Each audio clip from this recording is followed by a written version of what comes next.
हवा, मधुमक्खी, तितली आदि प्लास्टिक के फूलों से क्यों असंतुष्ट है? പ്ലാസ്റ്റിക്കിൻ്റെ പൂക്കൾ കൊണ്ട് എന്തുകൊണ്ടാണ് ഹവായ്ക്കും മധുമക്കിക്കും തിതലിക്കും അസന്തുഷ്ടി ഉണ്ടായത് എന്നാണ്. ഗർ ബാസാർ കെ പ്ലാസ്റ്റിക് ഫൂലോം സെ സജായ, വീട് ചന്തയിലെ പ്ലാസ്റ്റിക് പുഷ്പങ്ങളാൽ നിറഞ്ഞിരിക്കുന്നു. ഇസ്സേ മധുമക്കിയാം തിതലിയാം ആദി അസന്തുഷ്ട ഹെ, മധുമക്കികളും തിതലികളും വളരെ അസന്തുഷ്ടിയിലാണ്.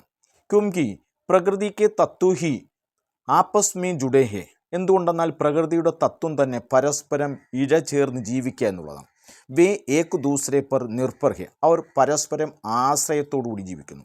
ഫൂലോം സേ ഹവ ഗന്ധ്, മധുമക്കിയാം രസ്, തിതലി കോമൾ സ്പർശ് ആദി പ്രാപ്ത് കർത്തേ, ഈ പൂക്കൾ കൊണ്ട് ഹവ ഗന്ധവും, മധുമക്കിയാണെങ്കിൽ രസവും, തിതലിയാണെങ്കിൽ കോമളമായ സ്പർശനം നേടുന്നു. ലേക്കിൻ പ്ലാസ്റ്റിക് കെ ഫൂലോം സെ ഏക സംഭവ നഹീം ഹെ, എന്നാൽ പ്ലാസ്റ്റിക്കിൻ്റെ പുഷ്പങ്ങൾ കൊണ്ട് ഇതൊന്നും സാധ്യമല്ല.